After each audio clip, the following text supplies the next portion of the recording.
Assalamualaikum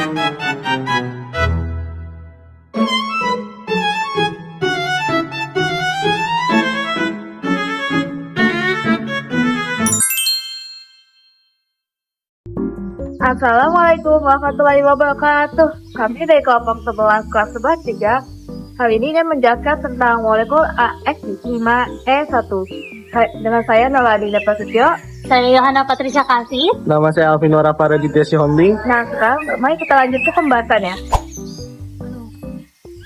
Halo Budiska dan halo teman-teman semua. Jadi kelompok kami, kelompok 11 akan menjelaskan terkait AX5E1 atau bentuk piramida segi 4 yang kurang lebih bentuknya seperti ini.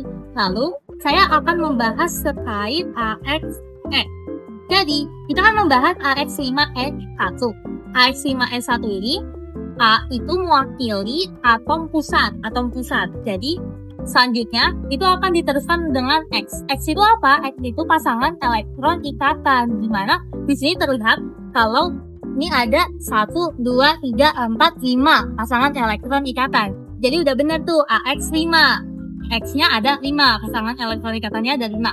Selanjutnya itu huruf E. Huruf E itu mewakili pasangan elektron bebas yang ada 1 di sini, di bawah sini. Jadi AX5E1 ini akan membentuk piramida segi 4. Nah, jadi bentuk awal AX5E1 adalah oktahedral. Dikatakan ada 6 pasangan elektron mengikat ke atom tersebut. Nah, 5 diantaranya itu digunakan untuk mengikat atom lain. Sedangkan satu atomnya yaitu PEB, artinya pasangan elektron bebas.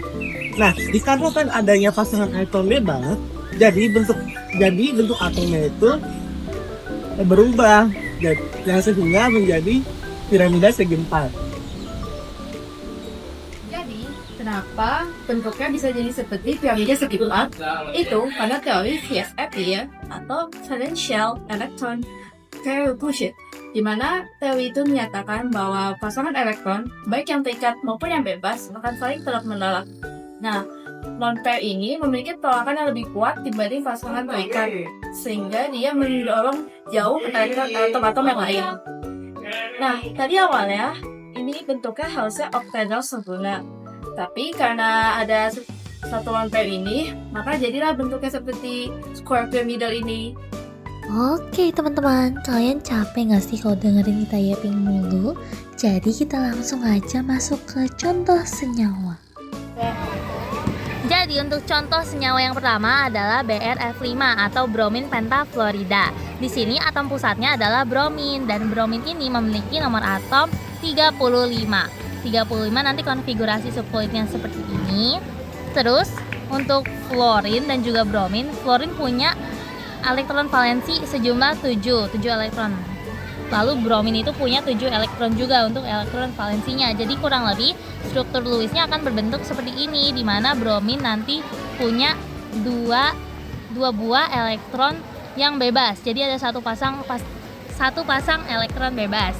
Kemudian nanti bentuknya seperti ini. Terus ini kan ada satu pasang elektron bebas, dan menurut teori VSIPR itu kalau misalnya ada pasangan kayak gini, itu mereka bakal tolak menolak, jadi bentuknya akan berubah lagi, kemudian berubah seperti ini.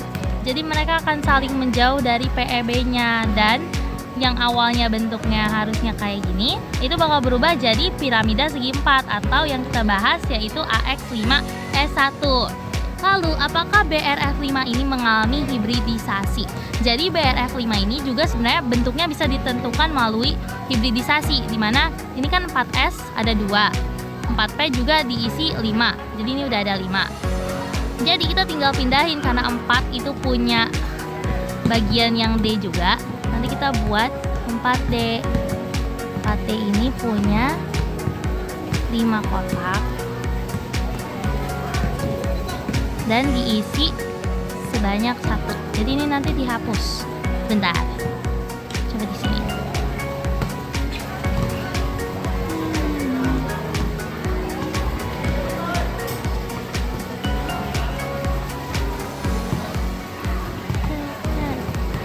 Ini 4S, ini 4P, ini 4D. Terus nanti itu akan diisi oleh 5 atom atau 5 elektron dari si F. Jadi diisi sehingga dia membentuk sp3d2, yaitu oktahedral. Oktahedral ini sebenarnya cuma kayak biasa aja, kayak gini biasa. Tapi nanti dia akan berubah menjadi seperti ini karena adanya satu pasangan elektron bebas. Kemudian untuk contoh yang kedua adalah xenon oksitetrafluorida atau XeOF4. Nah, XeOF4 ini memiliki xenon sebagai atom pusatnya. Lalu xenon ini memiliki nomor atom 54. Jadi struktur Lewisnya akan berbentuk seperti ini karena O memiliki elektron valensi sebanyak 6, lalu F memiliki elektron valensi sebanyak 7, kemudian Xe punya elektron valensi 8. Sebenarnya xenon ini sebenarnya udah stabil, tapi dia tetap bisa mengambil atau sharing elektron dengan yang lainnya karena dia tidak memenuhi kaidah oktet. Dan itu tidak apa-apa karena dia atom pusat. Kemudian itu nanti dia bentuknya seperti ini. Lalu bisa terlihat di sini kalau xenon sebagai atom pusat memiliki satu pasang elektron bebas. Satu pasangan elektron bebas ini nanti menimbulkan gaya tolak menolak kepada yang lain karena menurut teori VSEPR seperti yang tadi saya sudah bilang, itu menimbulkan gaya tolak menolak antar setiap pasangan baik itu PEI ataupun PEB. Kemudian lanjut ke sini itu ada bentuk molekul yang terbarunya, bentuk molekul di mana si pasangan elektron bebas ini sudah dijauhi oleh kedua F yang di sampingnya. Jadi bentuknya nanti akan membentuk piramida segi 4. Lalu piramida segi 4 ini ya udah itu bentuk akhirnya dari bentuk dasar yang seperti ini. Lalu selanjutnya itu kalau misalnya kita mau menebak soal hibridisasinya, kita tidak perlu menggambar orbitalnya dari ulang. Kita bisa langsung menghitung saja kalau di sini kan ada 5 ikatan, lalu ada satu pasangan elektron bebas sehingga ada 6 domain. 6 domain ini mengartikan kalau misalnya ada 6 domain berarti ada 6 orbital juga. Terus kan kalau S maksimal 1, terus P maksimal 3, terus D cuma sampai 5 otak. Nah, kalau ada 6 di sini berarti ada 1 orbital S, 3 orbital P, 2 orbital D sehingga menjadi sp3d2 atau oktahedral sama seperti tadi. Lalu oktahedral ini akan berubah bentuknya menjadi piramida segi 4 karena adanya pasangan elektron bebas. XeOF4 salah satu atom ikatannya adalah oksigen dengan ikatan ganda, tapi itu nggak ngubah bentuk dasarnya, tetap aja segi 4 karena lawan pairnya cuma 1.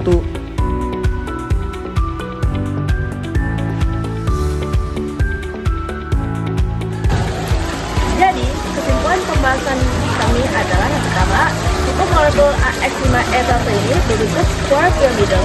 Yang kedua, dia memiliki 6 daerah elektron. Yang ketiga, contoh-contoh senyawanya adalah BRF5 dan XeOF4. Dan yang terakhir adalah kejadian bentuk AX5 ini adalah karena penolakan pasangan elektron yang sesuai dengan teori VSEPR dan hibridisasi juga.